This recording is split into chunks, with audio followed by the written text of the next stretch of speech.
Sungguh? Kau dari Korea? Tak mungkin. Kamu terdengar seperti penutur asli. Richard melompat kaget saat aku memberitahunya aku berasal dari Korea Selatan. Ya, aku 100% orang Korea. Aku menjawabnya sambil terkekeh.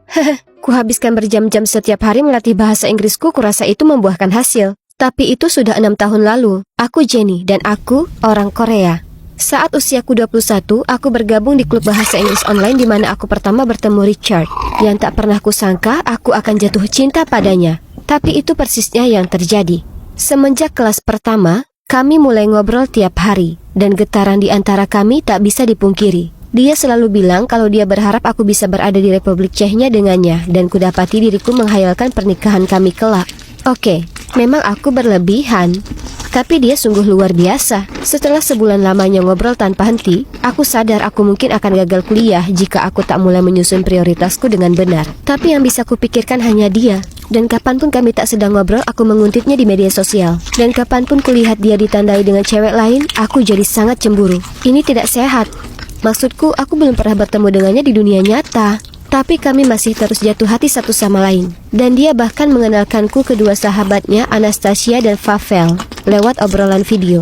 Namun, tak seperti percintaanku yang berbunga-bunga, aku gagal total di perkuliahan. Aku selalu menertawakan temanku yang lagi kasmaran, dan sekarang aku tak lebih baik daripada mereka. Ini tak benar, harus ada yang diubah. Jadi meskipun menyakitkan hati untuk dilakukan, suatu malam sebelum duduk di meja belajar mengerjakan tugasku, ku ambil ponselku dan memblokir WhatsApp-nya, menonaktifkan Facebookku dan lainnya tanpa memberitahunya. Ya, aku benar-benar mengghostingnya. Itu pilihan yang sulit. Karena malam itu, bukannya menyelesaikan tugas, aku malah berbaring di tempat tidur dengan bantal basah air mata. Itu sangat menyakitkan, tapi aku harus memikirkan masa depanku. Orang tuaku akan membunuhku jika aku tak dapat pekerjaan bagus. Aku tak bisa mengecewakan mereka. Oh ya, Pavel mengirim pesan padaku beberapa hari kemudian mengatakan kalau Richard benar-benar kacau. Dan dia tak pernah melihatnya sekecewa itu. Dia hampir tak makan sama sekali dan hanya minum seharian. Tak jauh berbeda dengan zombie. Tapi aku tetap tak terpengaruh. Aku yakin dia akan baik-baik saja. Dia itu muda dan tampan dan cewek-cewek selalu mengejarnya. Dia akan segera melupakanku. Dan aku akan melupakannya, ya kan? Andai saja semudah itu. Aku merindukannya setiap hari. Meskipun kami terpisah ribuan mil jauhnya, entah bagaimana dia selalu membuatku merasa sangat aman. Seolah dia berada tepat di sampingku. Apa yang telah kulakukan?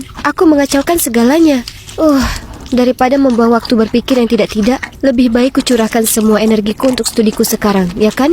Dan itu berhasil. Saat kelulusan tiba, aku adalah siswa terbaik di kelasku. Dan bahkan diterima dalam program pertukaran pelajar di Australia. Tanpa pikir panjang, kukirim pesan ke Richard untuk memberitahunya. Aku minta maaf karena menghilang darinya. Dan memberitahu itu telah mengacaukan pikiranku karena aku tak mengira akan jatuh cinta padanya. Aku hanya butuh waktu untuk selesaikan studiku. Tapi sekarang aku siap untuk berhubungan kembali. Rupanya dia membaca pesanku, tapi tak ada jawaban. Aku merasa seolah seseorang telah menghantam jantungku. Beberapa jam kemudian, akhirnya dia menjawab dan berkata, "Maaf Jenny, aku akan menghubungimu segera. Sekarang bukan waktu yang tepat." Aku tak percaya kata-kata yang kubaca.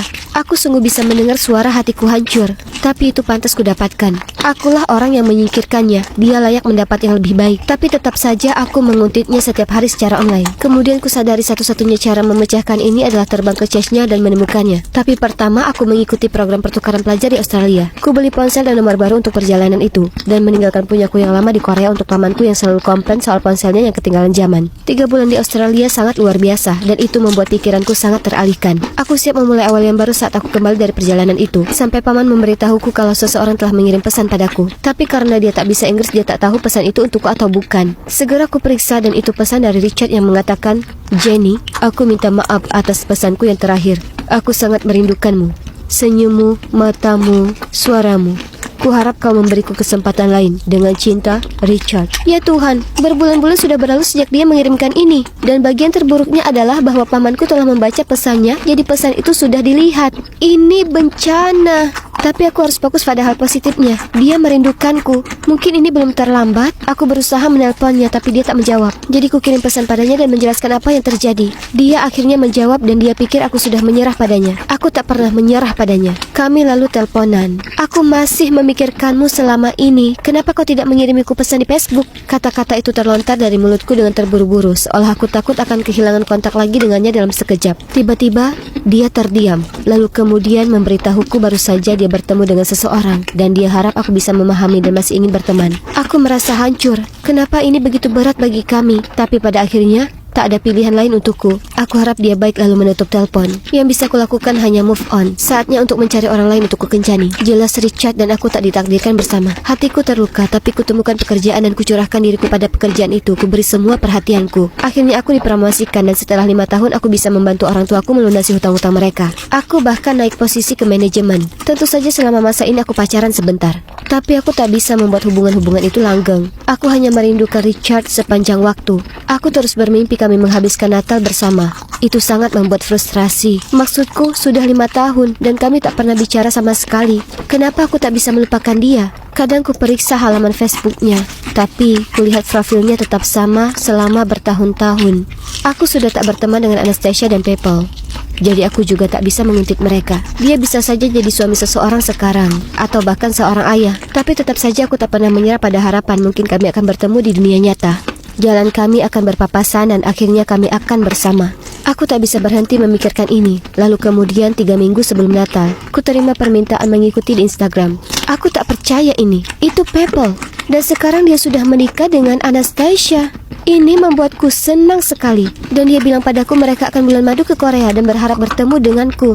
Ya Tuhan, ini menarik sekali. Aku sangat ingin bertanya kepadanya tentang Richard, tapi aku takut akan mendengar kalau dia sudah punya anak atau semacamnya. Anastasia juga mengirimiku pesan dan bertanya bagaimana kabarku. Ku katakan padanya aku masih lajang karena aku terus bekerja. Hei, tak mungkin aku bisa beritahu dia itu karena aku masih terobsesi dengan Richard. Oh iya, pekan pun berlalu dan akhirnya aku di bandara menunggu bertemu People dan Anastasia di kehidupan nyata. Mereka berdua kelihatan sangat manis dan ku beri pelukan terhangat. Setelah memeluk mereka, kulihat ada seseorang berdiri di belakang mereka. Ya Tuhan, itu Richard? Apa yang dia lakukan di sini? Aku sangat tercengang. Aku tak bisa bergerak. Itu benar-benar dia. People memecah keheningan dengan mengatakan, kami bawa serta Richard untukmu, Jenny. Silakan memukulnya, menggigitnya, menendangnya, apapun yang kau inginkan jika kau pikir dia pantas menerimanya. Karena sangat terkejut, tangisku pun pecah. Sudah 6 tahun lamanya tanpa berita, dan sekarang disinilah dia, sedang memandangku. Kutanya ke diri sendiri apa aku bisa memeluknya, tapi aku tak punya kesempatan untuk menjawab pikiranku, karena dia berlari ke arahku dan mengangkatku di lengannya, mendekapku erat. Dia lalu berbisik di telingaku, aku minta maaf Jenny, tolong jangan menangis. Aku di sini, aku tak akan meninggalkanmu lagi, aku janji. Tapi apa aku bisa mempercayainya? Aku masih kaget saat mengantar mereka ke hotel. Dan sekali lagi, saat aku mengantar mereka keluar makan makanan Korea. Aku gugup jalan bersama mereka. Tapi kami sungguh menikmati malam yang luar biasa. Makan, minum, dan tertawa. Besok People dan Anastasia memulai bulan madu mereka. Jadi mungkin saat itu Richard dan aku akan punya waktu sendiri bersama untuk membahas apapun yang terjadi di antara kami. Setelah mengantar mereka kembali ke hotel, aku berkendara pergi. Saat tiba-tiba kulihat Richard lari di belakang mengejarku. Dia bilang ingin beritahu sesuatu, jadi aku menepi dan kami duduk di kursi taman untuk bicara. Aku mendengarkan saat dia memberitahuku kalau dalam 6 tahun terakhir dia berusaha kencan dengan gadis lain, tapi tak pernah berhasil karena aku selalu ada dalam pikirannya. Dia bilang dia telah habiskan kebanyakan waktunya bekerja, jadi dia bisa menabung untuk mengunjungiku atau membelikanku tiket untuk mengunjunginya. Itu butuh waktu lebih lama dari yang dia harapkan karena orang tuanya bercerai dan dia merawat ibunya yang sangat depresi. Beberapa bulan kemudian ibunya didiagnosa kanker dan dia harus bekerja lebih keras lagi untuk membayar biaya perawatan. Setelah 3 tahun perjuangan panjang, sayangnya ibunya meninggal dan sejak itu dia merasa sangat kesepian dan sedih.